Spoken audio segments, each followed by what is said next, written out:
Bonjour, Faire par soi-même vous propose aujourd'hui une nouvelle vidéo sur la réalisation d'un faire-part de naissance, ici que nous avons appelé Léo. Il s'agit d'un faire-part qui a été réalisé à partir d'une carte prédécoupée comme ceci. Donc ces cartes sont en vente par paquet de 5 sur notre site. Elles sont rainurées au milieu, donc une fois fermées, ça nous donne un faire-part de 10 cm et demi par 15 cm. Alors j'ai ajouté une déco donc avec ce papier ici à pois dans les tons bleus. J'ai découpé un petit poisson que j'ai fixé sur un petit cordon. Donc on ouvre la carte comme ceci, on dégrafe le cordon qui est retenu par l'attache parisienne. À l'intérieur, vous voyez que vous avez tout cet espace pour inscrire le texte de votre faire-part, ou vous pouvez éventuellement glisser une carte supplémentaire sur laquelle vous pourrez imprimer votre texte. Pour le prénom, j'ai utilisé cet alphabet transparent. Donc il s'agit de tampons qu'on a fixés sur un bloc acrylique. Donc j'ai pris un bloc acrylique avec des lignes pour pouvoir fixer mes lettres de manière régulière. Donc on raccroche le cordon derrière la tâche parisienne. Ici au bout du cordon j'ai mis deux petits ronds, donc un rappel de couleur, la même couleur que le poisson. Donc ces petits ronds je les ai faits avec la perforatrice. Donc vous aurez également besoin du petit matériel pour couper et coller et de cette perforatrice d'Artemio donc qui fonctionne un peu comme un ressort. Vous avez plusieurs diamètres de perçage, donc les 3 têtes se rangent ici dans le couvercle. Donc là je vais utiliser le plus petit diamètre, donc ça va me donner des trous de 2 mm qui vont me permettre de passer le cordon très proprement dans le petit poisson et de m'aider également à passer la tâche parisienne. Voilà, alors j'ai commencé donc par fixer mon papier bleu de part et d'autre de ma carte. Comme je vous le disais, une fois fermé, c'est un faire-part qui mesure 10 cm et demi par 15 cm. Donc pour que mon papier soit bien régulier de part et d'autre, j'ai coupé un rectangle de 15 cm par 9 cm. Donc ce qui fait qu'il va me rester 4 cm et demi devant et au dos de la carte. Donc je marque d'abord le pli sur ma carte prédécoupée. J'utilise un dévidoir de colle comme ceci pour fixer plus facilement et proprement mon papier. Je vais faire un trait de chaque côté. Alors je fixe d'abord un côté, donc je me mets bien au milieu, enfin, je mets l'arête de la carte au milieu de mon rectangle bleu, pardon. Donc je colle d'abord un côté, je plie ma carte et je replie le papier par-dessus, comme ça on pourra ouvrir et fermer la carte sans que le papier bleu ne bouge. Voilà. Alors il est un tout petit peu trop grand, je vais enlever les 2 mm qui dépassent ici.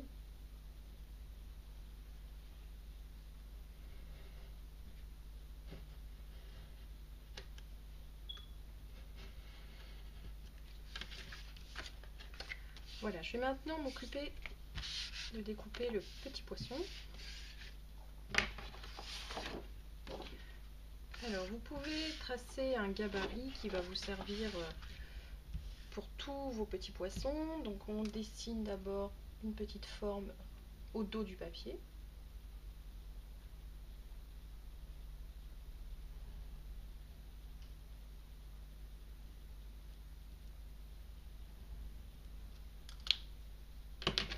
Et une fois que vous avez dessiné un joli poisson qui vous plaît, vous le découpez et vous allez ensuite pouvoir le positionner partout sur la feuille et tracer tous les petits poissons que vous allez découper. Ça va vous servir de gabarit pour tous vos poissons.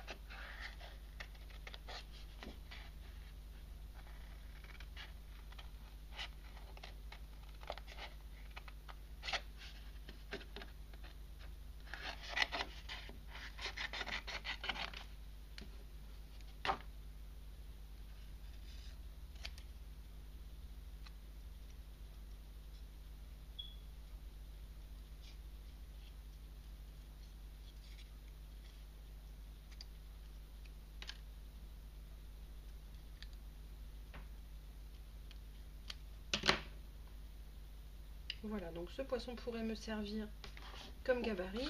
Si vous voulez, vous pouvez le faire éventuellement dans un papier un peu plus épais ou dans du carton. Une fois que j'en ai un, je le positionne et je trace ensuite le contour avec mon crayon. Et je répète l'opération partout sur ma feuille.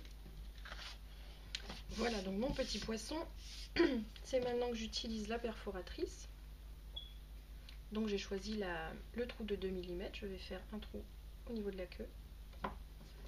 Donc j'appuie bien droit. Vous voyez que ça perce très facilement. Et un trou au niveau de la tête. Voilà. Je vais aussi percer ma carte pour passer la tache parisienne. Donc à peu près au milieu. Moi je l'ai fait un tout petit peu plus bas que le milieu. Et je vais mettre tout de suite mon attache parisienne. Alors avant, je coupe mon cordon. Donc prévoyez assez large pour pouvoir faire tout le tour de la carte. Alors je passe mon cordon dans le petit trou. Ensuite l'attache parisienne.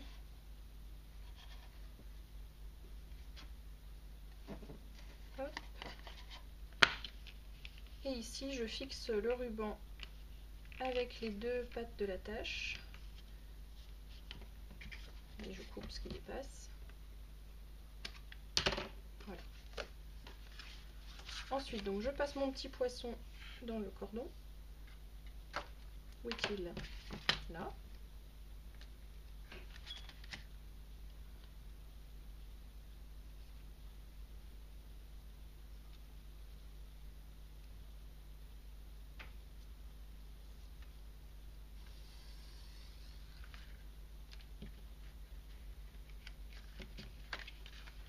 Et on va pouvoir maintenant fermer la carte en calant le ruban, un petit cordon, derrière l'attache parisienne. Alors n'appuyez pas trop sur votre attache parisienne lorsque vous la fixez, parce qu'il faut quand même qu'on puisse ouvrir et fermer la carte en dégrafant le ruban assez facilement.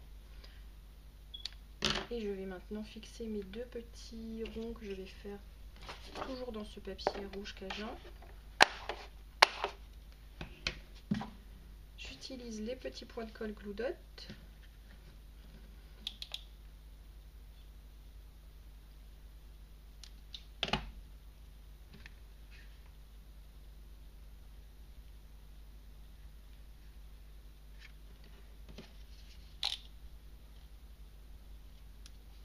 Voilà, comme ça fait une belle finition au faire-part.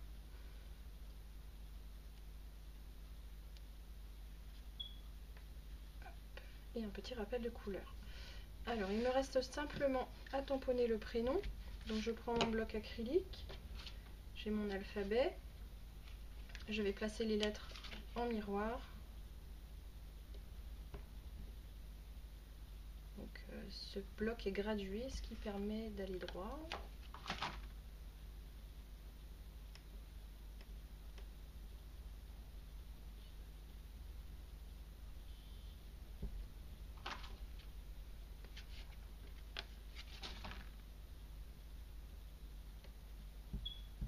Je fais un essai d'abord sur une feuille de brouillon. Alors ici j'ai un encreur qui est exactement la même couleur que mon papier.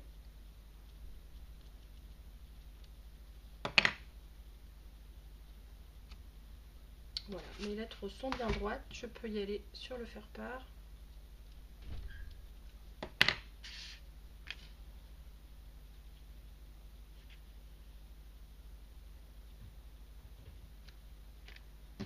Voilà, mon faire-part est terminé. Vous voyez que c'est assez simple à réaliser. À l'intérieur, vous pouvez, si vous le souhaitez, glisser une carte supplémentaire pour inscrire le texte ou imprimer le texte de votre faire-part. Et vous trouverez sur notre site faireparsoi-même.com des enveloppes assorties.